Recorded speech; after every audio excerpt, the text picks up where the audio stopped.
সালাম আলাইকুম, কি অবস্থা সবার? স্বাগত জানাচ্ছি নতুন আরেকটি ভিডিওতে। আজকে ভিডিওতে মূলত আলোচনা করবো চায়নার হেলথ ইন্স্যুরেন্স। একজন শিক্ষার্থী যখন চায়নাতে পড়াশোনা করতে আসবে, তাহলে তার হেলথ ইন্স্যুরেন্স থাকাটা অবশ্যই বাধ্যতামূলক। এটা চীনা সরকারের দ্বারা অনুমোদিত। তো আপনি যদি চায়নাতে পড়ালেখা করতে আসেন, হেলথ ইন্স্যুরেন্স অবশ্যই লাগবে। তো হেলথ ইন্স্যুরেন্স নিয়ে আমাদের দেশের ছেলেপেলের অনেক রকম প্রশ্ন থাকে। কিভাবে এটি কাজ করে, কিভাবে কিনবে, কোন ওয়েবসাইট থেকে গিয়ে কিনবে, সব কিছু। আজকের ভিডিওতে আমি মূলত এইসব বিষয় নিয়েই আলোচনা করব। কিভাবে এবং কোথায় কিভাবে আপনারা কিনবেন, কোন ইন্স্যুরেন্সটা নিলে ভালো হয়, সব কিছু বিস্তারিত আলোচনা করব। তো সম্পূর্ণ ভিডিওটি দেখতে থাকুন। হেলথ ইন্স্যুরেন্সটা কেন আমাদের প্রয়োজন? আমরা যারা বিদেশে পড়ালেখা করতে আসি, তাদের নির্দিষ্ট একটা টাকার বাজেট থাকে, সেটা খাওয়া দাওয়া, কোর্স এবং থাকা। তো যদি কোনো কারণে আমাদের অসুস্থতার শিকার হতে হয় বা কোনো দুর্ঘটনার শিকার হতে হয়, যদি আমরা কোনো হসপিটালে গিয়ে এর চিকিৎসা নিই, সেই ক্ষেত্রে বিদেশে চিকিৎসার খরচটা অনেক বেশি। এমন হতে পারে বাংলা টাকায় ৩-৪ লক্ষ টাকা। তো যদি আমাদের হেলথ ইন্স্যুরেন্সটা থাকে কিনা থাকে, তাহলে সেক্ষেত্রে আমরা ৮০-৯০% পর্যন্ত আমরা ফ্রিতে চিকিৎসা করিয়ে নিতে পারি। এই কারণে মূলত হেলথ ইন্স্যুরেন্সটা জরুরি। তো অনেকে দেখা যায় কি, অনেকে বলে যে আমি তো সুস্থ আছি, আমার তো কোনো রকম সমস্যা নেই বা স্বাস্থ্যগত কোনো সমস্যা নেই, আমি কেন শুধু শুধু ইন্স্যুরেন্সটা প্রতি বছর কিনে টাকা নষ্ট করব। দেখুন, বিপদ তো কাউকে বলে আসে না বা অসুস্থতা কাউকে বলে আসে না। তো সেক্ষেত্রে দেখা যায় অনেক সময় অনেকে ইন্স্যুরেন্স না কিনে আলসেমি করে টাকা বাঁচানোর জন্য।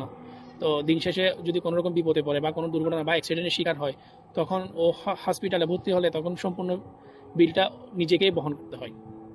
তো এই ঝুঁকি থেকে বেঁচে থাকার জন্য ইন্স্যুরেন্সটা কিনে রাখাই ভালো। এই কারণে মূলত চীনা সরকার এবং চীনের প্রত্যেকটা বিশ্ববিদ্যালয় ইন্স্যুরেন্স কেনাটাকে বাধ্যতামূলক করে দিয়েছে ইন্টারন্যাশনাল স্টুডেন্টদের জন্য। তো কীভাবে ইন্স্যুরেন্সটা কিনবেন?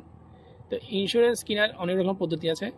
তো সবচেয়ে সহজ এবং ভালো পদ্ধতি হচ্ছে আপনার ইউনিভার্সিটি যে ইন্স্যুরেন্স কোম্পানিকে সাজেস্ট করে, আপনি ওই ইন্স্যুরেন্স কোম্পানি থেকে আপনার ইন্স্যুরেন্সটা কিনে নেবেন। এটা আপনাকে দুইভাবে করতে পারে। হয়তো ইউনিভার্সিটিকে আপনি টাকা দিলে, যারা এই টাকা পয়সা লেনদেনের দায়িত্ব আছে, যেমন টিউশন ফিস, তারপরে অন্যান্য ফিসের দায়িত্ব আছে, ওনাদেরকে যদি আপনি টাকাটা দিয়ে দেন, ওনারা আপনার জন্য ইন্স্যুরেন্সটা কিনে ফেলবে। অথবা আপনাকে একটা ইন্স্যুরেন্সের লিঙ্ক দিবে, ওয়েবসাইটের লিঙ্ক। ওই ওয়েবসাইটে গিয়ে আপনার পাসপোর্ট এবং যাবতীয় ইনফরমেশন দিয়ে আপনি আলিপে কিংবা উইশের মাধ্যমে ইন্স্যুরেন্সটা কিনতে পারেন। তো ইন্স্যুরেন্সের দাম কেমন? চায়নাতে ইন্স্যুরেন্সের দাম কেমন? তো ইন্স্যুরেন্সের দাম বিভিন্ন প্রভিন্সে বিভিন্ন রকম হয়ে থাকে, কিন্তু আমি এতটুকু বলতে পারি যে ১,০০০ আরএমবির নিচে হয়। কিছু ক্ষেত্রে দেখা যায় ৯০০ আরএমবি, কিছু ক্ষেত্রে ৬০০ আরএমবি, কিছু ক্ষেত্রে বা ৮০০ আরএমবি, এর ভিতরে হয়ে থাকে। এটা প্রভিন্স ভেদে, শহর ভেদে ইন্স্যুরেন্সটা ভিন্ন ভিন্ন হয়ে থাকে। তা আপনার যদি ইউনিভার্সিটি থেকে স্কলারশিপ থাকে বা সিসি গভর্নমেন্ট স্কলারশিপ থাকে, সেই ক্ষেত্রে সরকার আপনার জন্য ইন্স্যুরেন্সটা সম্পূর্ণ ফ্রি। এর ক্ষেত্রে আপনাকে কোনো টাকা পয়সা দিতে হবে ইন্স্যুরেন্সের জন্য। প্রতি বছর এটা অটোমেটিক্যালি রিনিউ হতে থাকবে। আর আপনি যদি পার্সিয়ালে পড়ালেখা করেন বা স্কুল স্কলারশিপে পড়ালেখা করেন, সেক্ষেত্রে দেখা যায় কি ইন্স্যুরেন্সটা আপনাকে নিজের টাকা দিয়ে কিনে নিতে হয়। তো এটা এই চায়নাতে আসার আগে অবশ্যই ভালোভাবে জেনে নেবেন। আমি যে ইন্স্যুরেন্সটা ব্যবহার করি, আমারটা সম্পূর্ণ ফ্রি। আমারটা এই চাইনিজ গভর্নমেন্ট বহন করে, প্রতি বছর এটা রিনিউ হয়। কিন্তু আমি যে ওয়েবসাইট থেকে ইন্স্যুরেন্সটা দিয়ে পেয়ে থাকি, ওই ওয়েবসাইটটা আমি আপনাদের লিঙ্ক ডিসক্রিপশন বক্সে দিয়ে দিব। তো এটা হচ্ছে www.lxbx.cn। lxbx মানে এটা একটা চাইনিজ ওয়ার্ড, কি এটা সংক্ষেপে লিখছে। lx মিনস লিও শুয়ে, bx বাউশিয়ান, মানে স্টাডি অ্যাব্রড ইন্স্যুরেন্স। এটাকে আমরা শর্ট ফর্মে lxbx.cn। bx.cn এ আপনারা ঢুকলে একদম সম্পূর্ণ বিস্তারিত এখানে দেখতে পারবেন। ওখানে অনেক সুন্দর করে ইংরেজিতে লেখা আছে সব কিছুই। তো ইন্স্যুরেন্স যদি আপনারা না নেন, সেক্ষেত্রে আপনার কী কী ধরনের সমস্যা হতে পারে? প্রথম সমস্যা যে আমি প্রথমেই বললাম, যে আপনার যদি কোনো রকম দুর্ঘটনা হয় বা আপনার যদি এই সিরিয়াস কোনো এই চিকিৎসার প্রয়োজন হয়, কোনো অপারেশনের প্রয়োজন হয়, যদি আপনার ইন্স্যুরেন্সটা না থাকে, সেই ক্ষেত্রে আপনার যদি এখানে কোনো হাসপাতালে চিকিৎসা নেন, তখন সম্পূর্ণ খরচটা আপনাকেই বহন করতে হবে। আর দ্বিতীয়ত, যদি ইন্স্যুরেন্স না থাকে, তাহলে আপনার রেসিডেন্সিয়াল পারমিট পেতে অনেক কঠিন হবে, হয়তো নাও পেতে পারেন। এমনও হতে পারে যে আপনার ভর্তিও বাতিল হয়ে যেতে পারে।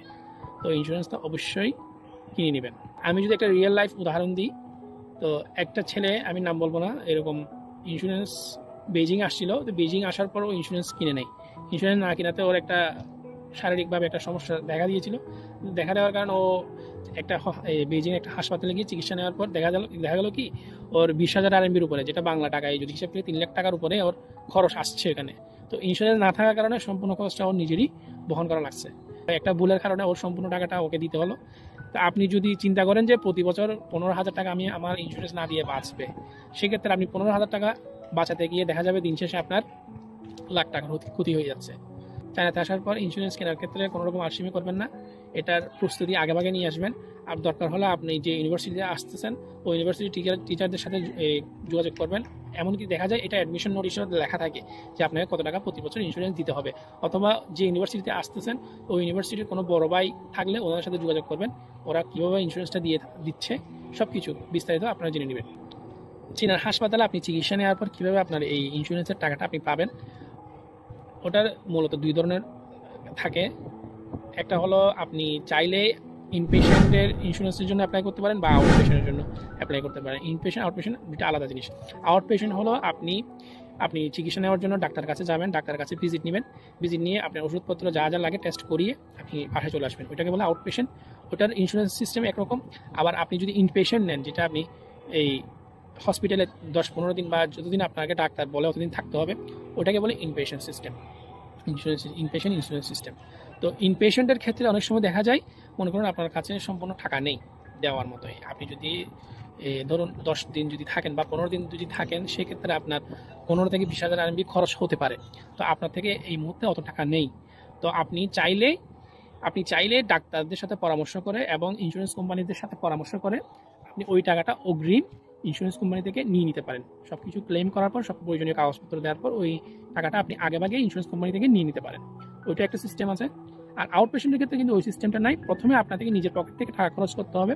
টাকা খরচ করার পর আপনি যে ওষুধপত্র কিনেছেন, তারপরে ডাক্তারের ছাড়পত্র, তারপরে আপনি যদি কোনো টেস্ট করিয়ে থাকেন ওইসব টেস্টের একটা সামারি রিপোর্ট, সব কিছু আপনার এই পেমেন্ট রিসিপ্ট সব কিছু নিয়ে আপনি ডকুমেন্টস সব কিছু অনলাইনে স্ক্যান করে এই সাবমিট করতে হবে। ওই ক্ষেত্রে আপনার যত টাকা খরচ হয় ওইটার 85% বা 80% অনেক সময় এটাও ভ্যারি করে এক জায়গায়।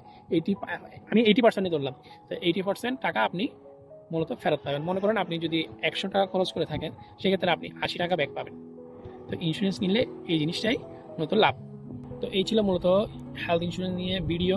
যদি কোনো পয়েন্ট মিস হয়ে থাকে বা আপনাদের মনে যদি কোনো রকম প্রশ্ন থাকে, আপনারা কমেন্ট করে জানাতে পারেন। আর ভিডিওটি ভালো লাগলে শেয়ার করবেন যারা জানাতে আসতে চায় তাদের সাথে। তো মনে রাখবেন, হেলথ ইন্স্যুরেন্সটা শুধু ফর্মালিটি না, এটি আপনার এই জীবনের নিরাপত্তা এবং সুরক্ষা নিশ্চিত করবে। বিদেশে ভালোভাবে পড়ালেখা করার জন্য এটি হতে পারে আপনার সবচেয়ে বড় একটি সহায়ক। সো নির্দ্বিধায় আপনি আসার পর ইন্স্যুরেন্সটা অবশ্যই কিনে রাখবেন। এই ছিল ভিডিও। ধন্যবাদ। আল্লাহ হাফিজ।